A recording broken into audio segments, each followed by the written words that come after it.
I think Emma Benton was the godmother of BREC because she had been an activist for recreation in Baton Rouge in the 20s and 30s.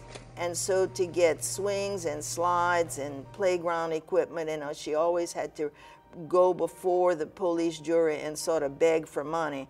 And recreation was the last thing that was always being funded. She went to the legislature and got BREC as a separate political entity, and that's what allowed us to have our own tax base.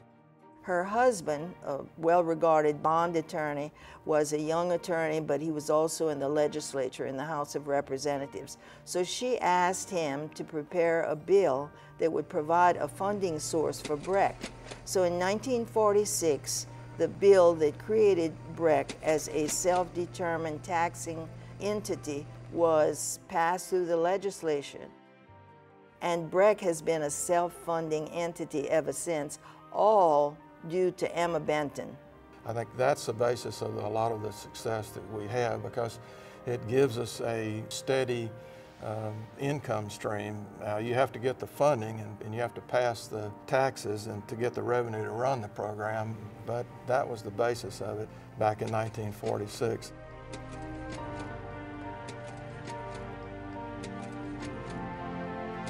I talk to people all over the country when we go to these conventions, and they said, man, y'all are the luckiest people in the world, because we deal through the Department of Public Works.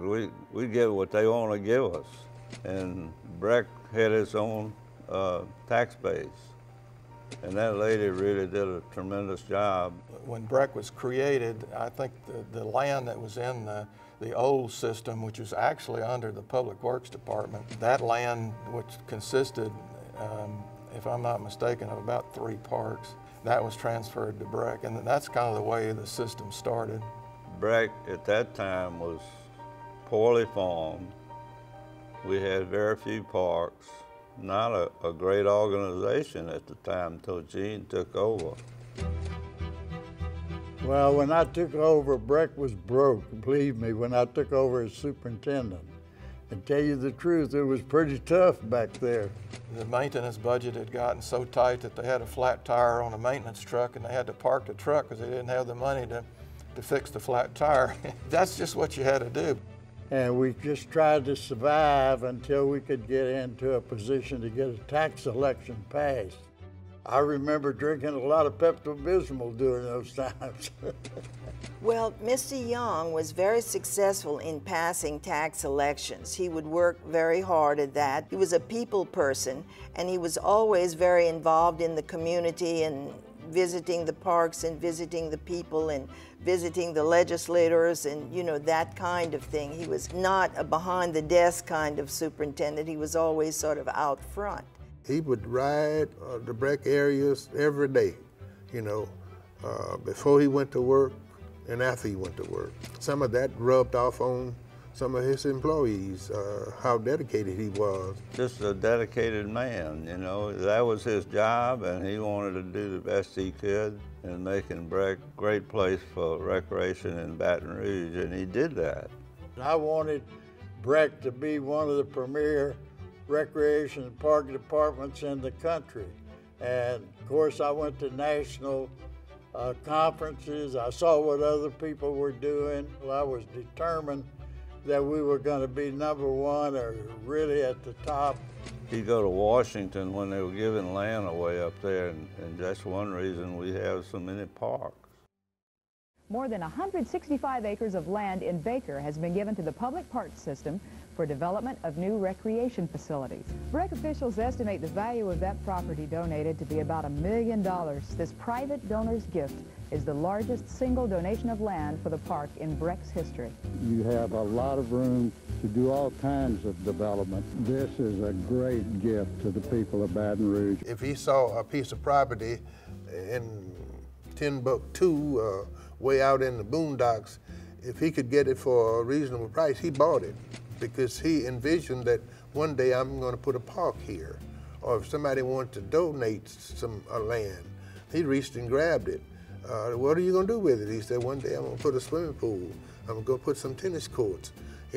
He was just a visionary man, I think. We knew if we didn't get that land, BREC wouldn't have the park system it has today. He acquired help. He hired some good employees that made his job a little easier. Oh, we had a terrific staff of employees that helped. And then I had good commissions always through. Everybody was trying to help the kids, and that made a difference. And I guess that's why one of the portion of the BREC headquarters is named in his honor now. So somebody thought good of it, and I still call him, and we talk sometimes. And I used to tell him he had worked 30 or 40 years. I said, well, you know, it's costing you to work. Why are you still here? I said, why don't you go home? He said, what am I gonna do? I don't know nothing about recreation. I saw kids, and I guess because I grew up in church, and I saw religion and helping your fellow man and helping so many of these people that needed help. And I'll tell you, when I left, I was disappointed. I didn't get more done. That was the only thing he knew. And it really hurt him to when he retired because he knew he was helping people. He had built a dynasty at BREC, and I think he left behind some stuff that we can always build on. So now it's the 60s. Eugene Young has the ball rolling in the right direction. BREC is growing and evolving. So is the world around it. But change always comes with challenges, doesn't it?